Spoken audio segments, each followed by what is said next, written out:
নমস্কার বন্ধুরা, আজকে আমি তোমাদেরকে দেখাবো দাখিল দরওয়াজাটি এবং এই দরজাটির কিছু ইতিহাস আপনাদের কাছে তুলে ধরব।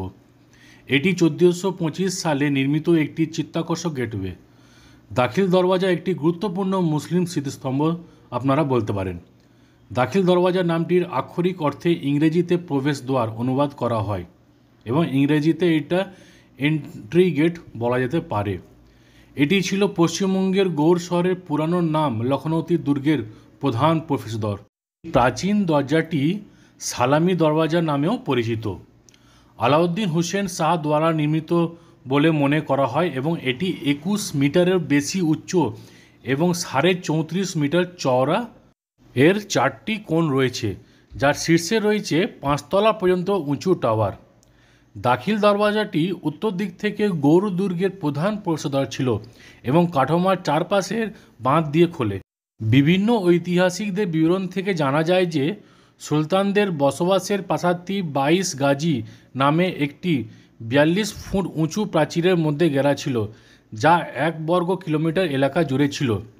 দুর্গের দক্ষিণ পূর্ব কোণে একটি 20 মিটার উঁচু প্রাচীর রয়েছে, যা একটি পুরানো প্রাসাদের ধ্বংসাবশেষকে ঘিরে রেখেছে।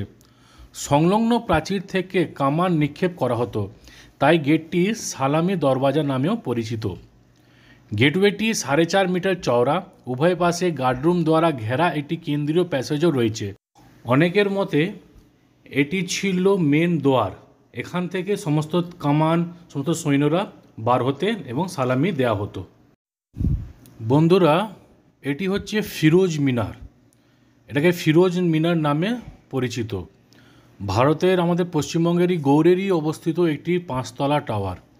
এটি 1485 এবং 1489 সালের মধ্যে হাবশি রাজবংশের সুলতান সাইফুদ্দিন ফিরোজ শাহ দ্বারা নির্মিত হয়েছিল। এটি তুগলকি স্থাপত্য শৈলীতে নির্মিত হয়েছিল।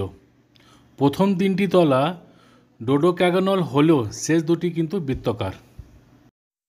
মিনারটি নির্মাণ করেন, আমি আগেও বলেছি, হাবশি রাজবংশের সুলতান সাইফুদ্দিন ফিরোজ শাহ। 1485 সালে নির্মাণ শুরু হয় এবং 1489 সালে শেষ হয়। কথোপকথনে টাওয়ারটিকে পীর আশা মন্দির এবং চিরাগ দানি নামেও উল্লেখ করা হয়।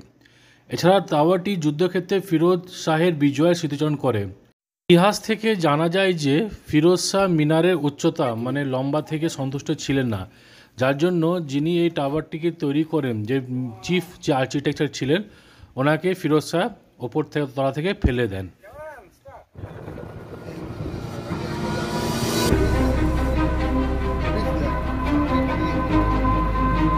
সরকার ইনকাম তো করতেই হবে, চালাবে কি করবে?